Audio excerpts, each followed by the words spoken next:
Bonjour tout le monde, une autre fois. Donc maintenant, on va passer au vidéo numéro 2 déjà. C'est configuration du PG Admin. On va passer par deux étapes. Installation du PG Admin, d'accord, après configuration de sa fichier pour tout ce qui est connexion à distance. Le fichier, c'est pghbf.conf et non pas. Voilà, c'est une réflexe Oracle déjà. Donc, c'est le fichier, c'est conf, c'est plus sûr déjà. Donc, pgadmin, c'est un outil pour l'administration déjà, donc le serveur Postgres d'une façon déjà donc graphique tout simplement. OK? C'est simple. Nous avons déjà l'environnement. On a vu que dans le vidéo numéro 1 déjà, donc les étapes d'installation. Maintenant, on va passer, comme je dis, donc partie numéro 2 tout simplement. Donc, je peux taper Yon Search. D'accord. Pgadmin. D'accord. Qu'est-ce qu'on a déjà comme Cherche, on a un repo, on va l'installer, on installe pour tout ce qui est résolution des dépendances, on peut utiliser aussi donc l'option donc mon petit y pour indiquer c'est yes.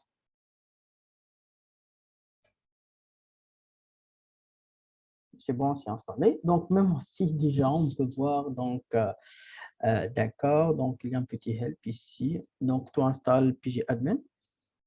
On peut utiliser YAML install déjà, donc install PG admin 4, ou bien on peut installer juste environnement desktop, ou bien environnement. Pour moi, je vais installer donc juste environnement déjà desktop. Donc YAML install PG admin 4 desktop.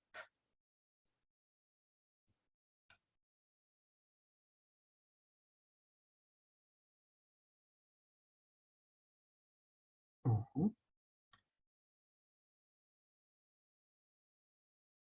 Donc juste taille, c'est environ 85 mégas déjà. Donc il va prendre quand même un peu de temps relatif donc au début de connexion. Donc, l'outil pgadmin aussi, c'est un outil donc free déjà pour l'administration déjà donc des serveurs tout simplement donc PostgreSQL tout simplement.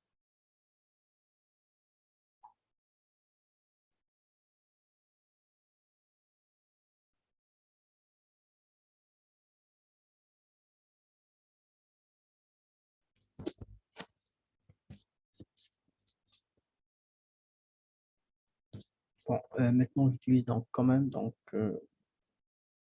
j'ai une bande passante un peu limitée quand même. Donc mais maintenant je pense ça prend quelques secondes encore.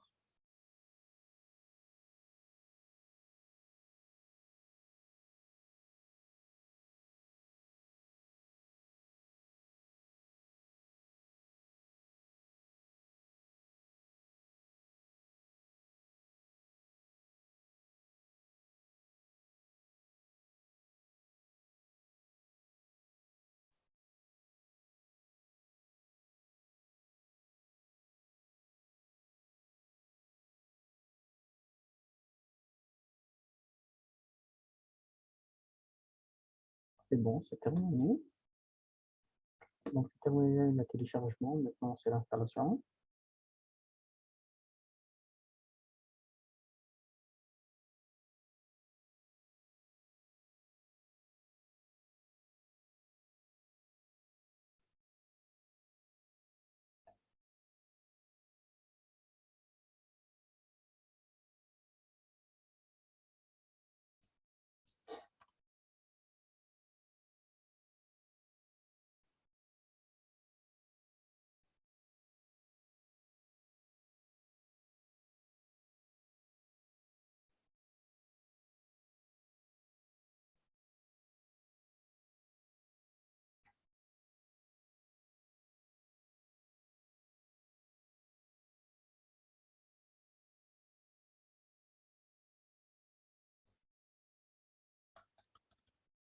C'est bon, on peut trouver que c'est l'installation, c'est terminé. Donc, je vais ouvrir donc une connexion. L'utilisateur, c'est GS4. Et on va vérifier un peu donc, avec l'environnement graphique. Donc, on peut ici chercher, c'est PG ADMI 4. On peut voir ça. C'est d'accord, c'est toujours le logo de Unifront. Donc, Management Tool for PostgreSQL. Donc, on a installé déjà donc, le PG admin qu'on peut utiliser via donc, notre machine Genelix. Donc, l'installation, ce n'est pas déjà donc, du tout compliqué. Maintenant, donc, on va tout simplement donc, connecter notre serveur déjà, donc PostgreSQL. Juste on va, puisque c'est une nouvelle installation, juste on va effectuer donc mot de passe. OK, et maintenant on peut lister liste des connexions. Donc, on peut connecter à notre base. Notre base, donc, c'est create server. On peut voir ça. D'accord. Le nom, c'est, je peux taper, c'est donc Postgre local. D'accord. C'est le nom. C'est l'adresse IP. Donc, c'est local puisque c'est 0.1. Donc, généralement, le port par défaut, c'est 5, 4, 3 et 2. D'accord. Je vais connecter aux bases données déjà maintenance Postgre Database, ce qui s'appelle Postgres. Et je vais utiliser le nom par défaut. Donc, vous pouvez voir que ça, c'est listé. Et bien sûr, j'ai besoin d'initialiser le mot de passe. D'accord. Donc, on va faire une initialisation des mots de passe. D'accord. Donc, su-postgres. Donc, si on va connecter, on dit deux commandes, c'est la commande PSQL. Si je tape \c pour connexion, donc je suis connecté aux bases données Postgres, utilisateur déjà post. Même aussi, si on tape \l, il y a la base données de maintenance, ou bien la base données par défaut, c'est PostgreSQL. Donc, si pour l'utilisateur Postgres, il connecte son mot de passe, si on va initialiser le mot de passe, donc on peut utiliser le /password. On peut initialiser le mot de passe pour l'utilisateur Postgres. C'est bon, c'est done. Donc après, donc, on va essayer de connecter avec cet utilisateur.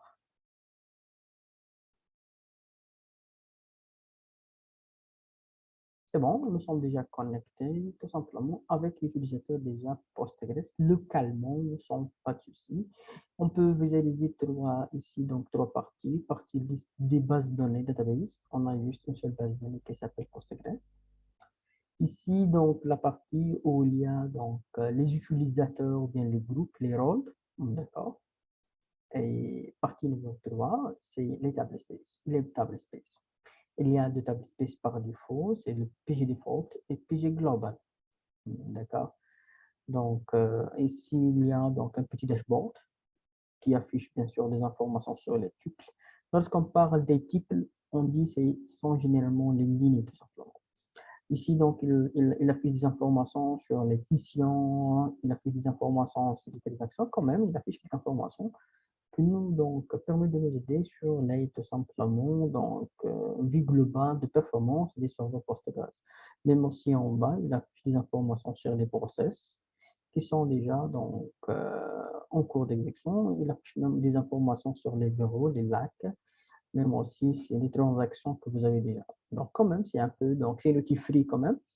Et même aussi, donc, il peut nous aider donc, pour avoir une idée déjà de performance globale, même aussi d'administration déjà. D'accord. D'autre part, donc, qu'est-ce que j'ai? J'ai un autre, donc, j'ai un autre outil, PG Admin, d'accord? Mais c'est un autre outil qui est installé sur le schéma externe, d'accord? Et non installé dans la machine locale. Si je veux maintenant connecter, donc, on va utiliser les mêmes spécifications. Serveur, je peux taper c'est Postgres donc, avec l'adresse C4, je peux taper C4 ou bien je peux taper CGS4 si c'est mieux. Donc, la connexion, l'adresse IP qu'on a déjà, donc c'est 172.16.1.4. Le numéro de port, c'est toujours 5432. L'utilisateur ou bien la base de données Postgres. L'utilisateur, c'est Postgres. Et, et ici, je peux préciser une base de données, plutôt le mot de passe. Si je veux taper save, donc il affiche des erreurs, d'accord, il ne peut pas être connecté. Donc, si on veut connecter au serveur déjà Postgres Server Mode, qu'est-ce que j'ai besoin? J'ai besoin, bien sûr, quoi? De régler, bien sûr, le firewall. On va vérifier, est-ce que nous avons déjà un firewall déjà up ou bien non? Donc, firewall, c'est systemctl, plutôt, donc, c'est systemctl, status firewall. Donc, firewall, c'est app. Est-ce qu'on a le port déjà? Donc, 5432, il est open bien non? On va vérifier. Donc, firewall, moins CMD, moins liste ports. Non, pas de port. Moins liste services. On va voir. Donc, non, on n'est pas autorisé. Donc, juste, on a l'utilisation, juste c'est que SSH. D'accord. Donc, vous avez deux approches, soit de désactiver Firewall, et ça n'est pas recommandé, ou bien c'est d'autoriser le port 582, d'accord, et le protocole TCP, d'accord. Donc, ici, c'est Firewall minus CMD, moins add, moins service, ce qui s'appelle Postgres. Moins permanent, si vous voulez. D'accord, et je vais supprimer pour le charger ça immédiatement.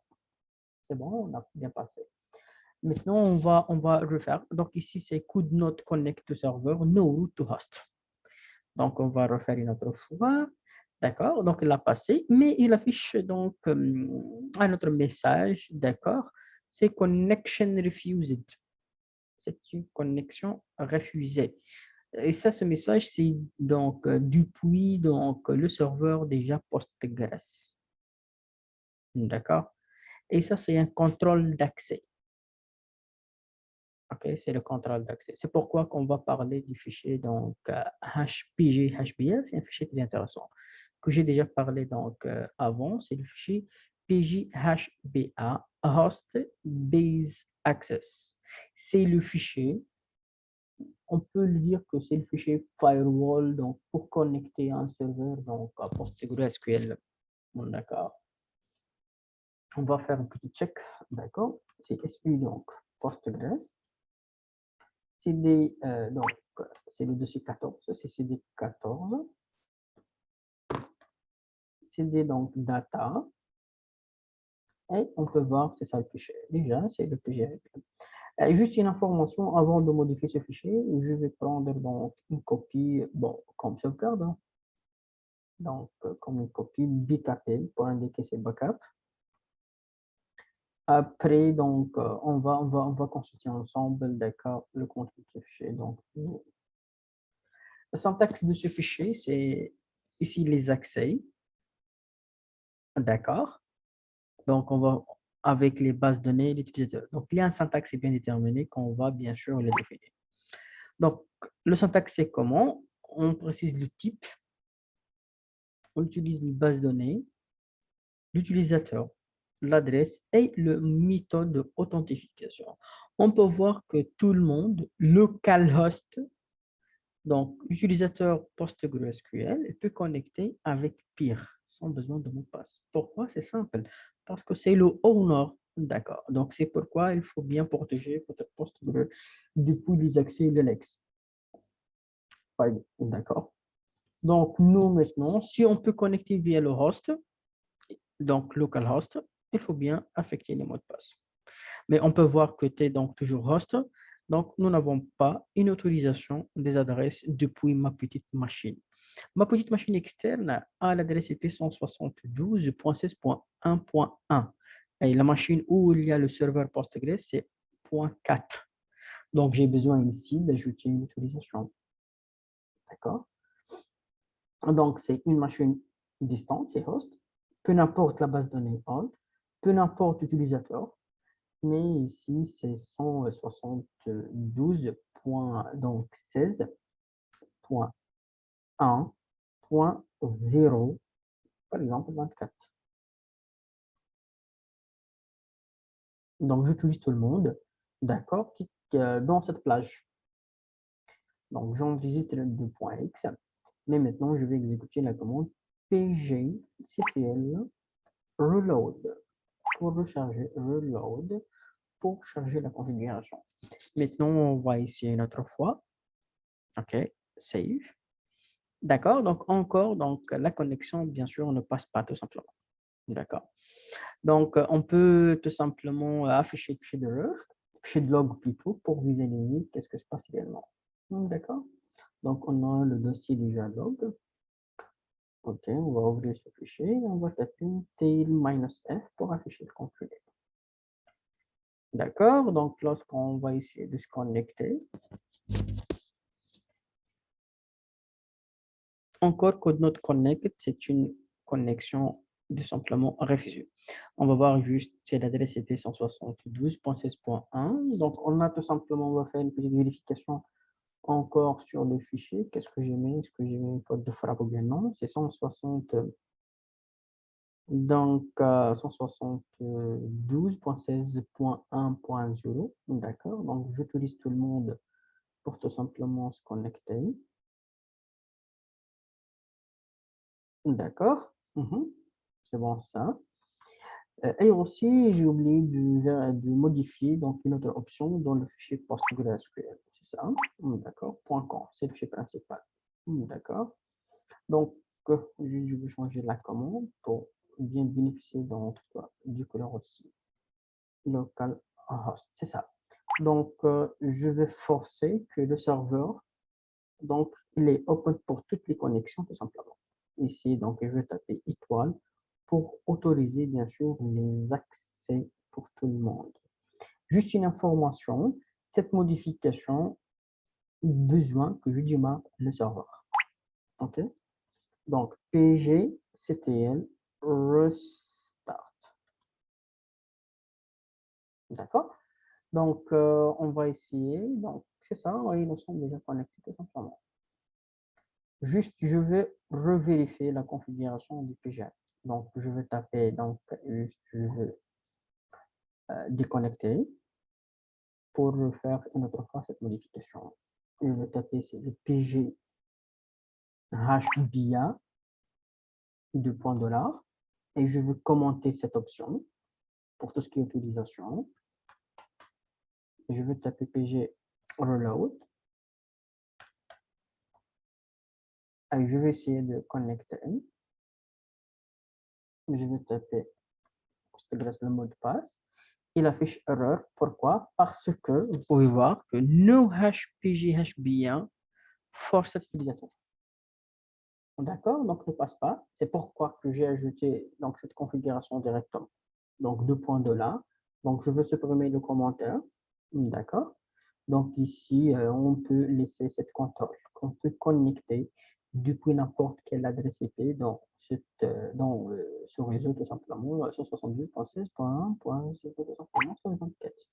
Deux points enregistrés, donc PG Reload, c'est bon. Maintenant, on va taper une autre fois, on va essayer une autre fois.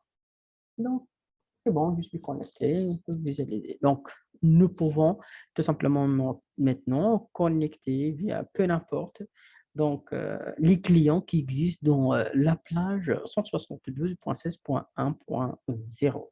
D'accord? Et dans ce cas, on a terminé donc la configuration. Donc, il y a deux points majeurs ici. Il faut bien donc configurer donc PostgreSQL, donc le serveur carrément, c'est via le fichier PostgreSQL. D'accord? Donc, via l'option donc, Connection. D'accord, donc on va faire un petit récap ensemble, c'est ça, c'est le paramètre de configuration listen address, on va le modifier donc en étoile pour accepter d'accord l'écoute depuis peu n'importe adresse IP.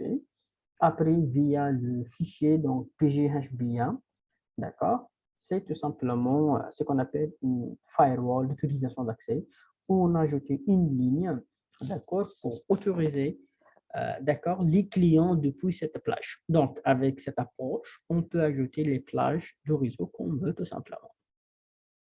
D'accord? Et c'est bon, je pense qu'on a terminé donc la partie numéro 2, configuration de PG admin, ou bien peu importe le client pour connecter à distance via tout simplement le fichier de configuration d'accès, c'est le pghbia.conf. Très bien. Merci beaucoup et à bientôt.